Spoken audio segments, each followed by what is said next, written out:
आदरणीय दाजी साहेबांना आणि दाजी साहेबांच्या स्मृतीस्मरून त्याचप्रमाणे आदरणीय डॉक्टर अण्णासाहेब, आदरणीय नानासाहेब पक्षाच्या संदर्भात आणि झाली असेल तर काय आपल्याला सांगण्यात आलं? मी आता माझ्या भाषणामध्ये सांगितलं की भाजपाच्या नेतृत्वाकडून काही प्रमुख नेते मंडळींकडून अनेक वेळा पक्षामध्ये प्रवेशाच्या संदर्भामध्ये चर्चा माझ्याशी आज नाही गेल्या अनेक वर्षामध्ये अनेक वेळा झालेली आहे आणि विनम्रपणे मी त्यांना ते म्हणाल ते आम्हाला मान्य असेल. हो. अशा वेळेला भाजप सोबत जाण्यास काही हरकत नाही असंही त्यांनी म्हटलं होतं. मग कुणाल बाबा आता भाजप सोबत जाणार की काँग्रेस सोबत निश्चित राहणार? मी त्यांना सांगितलंय की मी याच्यावरती विचार करणार आहे आणि माझा अंतर्मन ज्या गोष्टीला मला मान्यता देईल ती गोष्ट मी करणार. पक्षाच्या संदर्भात आणि झाली असेल तर काय आपल्याला सांगण्यात आलं? मी आता माझ्या भाषणामध्ये सांगितलं की भाजपाच्या नेतृत्वाकडून काही प्रमुख नेते मंडळींकडून अनेक वेळा पक्षामध्ये प्रवेशाच्या संदर्भामध्ये चर्चा माझ्याशी आज नाही गेल्या अनेक वर्षामध्ये अनेक वेळा झालेली आहे आणि विनम्रपणे मी त्यांना तेव्हा नकार दिलेला होता.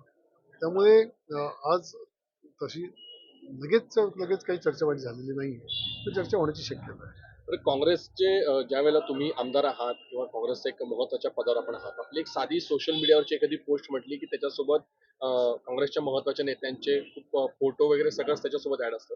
मात्र कार्यकर्ता मेळाव्याची जी पोस्ट व्हायरल होते त्याच्यामध्ये काँग्रेसच्या नेत्यांचे फोटो गायब आहेत, फक्त दाजींचा फोटो आम्हाला बघायला मिळतो. काय कारण आहे त्यामागचं? नाही, कार्यकर्त्यांचा जो मेळावा असतो आमचा तुम्ही बघितला असेल, हा काही पक्षाचा मेळावा नाही. हा आमच्या कार्यकर्त्यांचा म्हणजे हा जवाहर ग्रुप म्हणून जो आम्ही काम करतो, जे कुटुंब आमचं आहे, त्या कार्यकर्त्यांचा हा बैठक होती आणि आधी सुद्धा पूर्वी पण आपण आमच्या काही पोस्ट बघितल्या असतील. जेव्हा कार्यकर्ता मेळावा असतो तेव्हा आम्ही तो पक्षाच्या बॅनरवरती नाही का आमच्या. पर्यंत कार्यकर्त्यांना निरोप जातो. ते आता म्हणजे मी तुम्हाला सांगितलं की अजूनही तसं काही निर्णय झालाय असं काही नाही. अजूनही मी त्या विचारामध्ये आहे की नेमकं कार्यकर्ते काय विचार करतायत आणि आमच्या पक्ष नेतृत्वाशी अजून मी या विषयावर बोललेलो नाही. ते सुद्धा मला बोलणं गरजेचं आहे.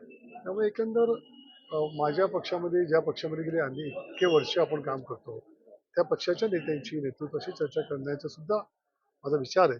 त्यामुळे एकंदर कार्यकर्त्यांच्या भावना मी नेतृत्वापर्यंत पोहोचवणार. रवींद्र चव्हाणांची भेट आपण घेतलेली होती आणि कालही आपण जयकुमार रावल यांच्या बंगल्यावरती जाऊन त्यांची भेट घेतली, त्यांच्यासोबत भोजनाचा आस्वाद आपण घेतला. काय नेमकं कारण होतं त्यामागचं?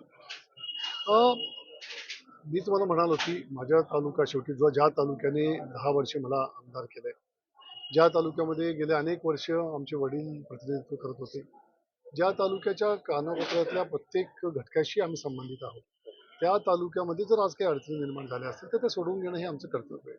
मी आज लोकप्रतिनिधी असेल किंवा नसेल, पण शेवटी एक नाळ आमची ह्या मतदारांची ह्या तालुक्यातल्या जनतेशी जोडलेली आहे. आणि त्यामुळे ते सर्व प्रश्न सोडून घेणं हे आमचं कर्तव्य असताना सरकारमधल्या लोकांना पर्यंत जाणं. रवींद्र चव्हाण साहेब असतील, जयकुमार रावल साहेब आमचे पालकमंत्री आहेत, त्यांच्या माध्यमातून अनेक DPDCच्या माध्यमातून फंड आमच्या तालुक्यात आला पाहिजे, ही कामं मार्गी लागली पाहिजे. हा एकंदर सर्व विषय मी कायमच करत असतो आणि त्याचाच एक भाग म्हणून ते चालू आहे. बाबा काय सांगाल, कार्यकर्त्यांचा मेळावा आज आयोजित केलेला होता, भाजप प्रवेश आपला होणार असल्याच्या चर्चा गेल्या अनेक दिवसांपासून सुरू आहे आणि त्याला पूर्णविराम मिळेल आज अशी अपेक्षा होती.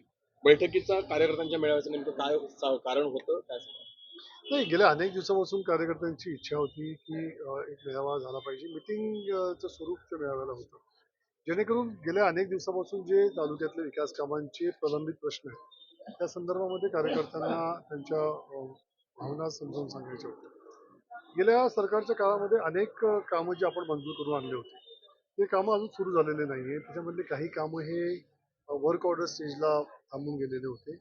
ही कामं लवकर सुरू झाली पाहिजे. काही जलसंधारणाचे काही बंधारे आहेत, ते रस्त्यांची कामं आहेत, काही आमच्या नाल्यांवरच्या नदींवरच्या काही पुलांची कामं आहेत.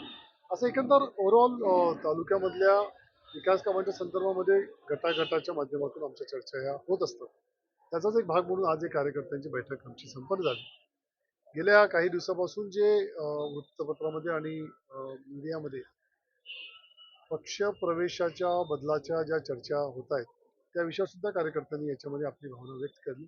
वेगवेगळे विचार प्रवाह त्याच्यामध्ये होते. काही कार्यकर्त्यांना असं वाटतं की एकंदर आपण जी आपली राहिलेली कामं राहून गेली असतील पूर्ण करण्याकरता विकासाच्या प्रवाहामध्ये आपण राहिलं पाहिजे, सत्तेमध्ये आपण राहिलं पाहिजे, असं भावना काही कार्यकर्त्यांनी बोलून दाखवल्या आहेत.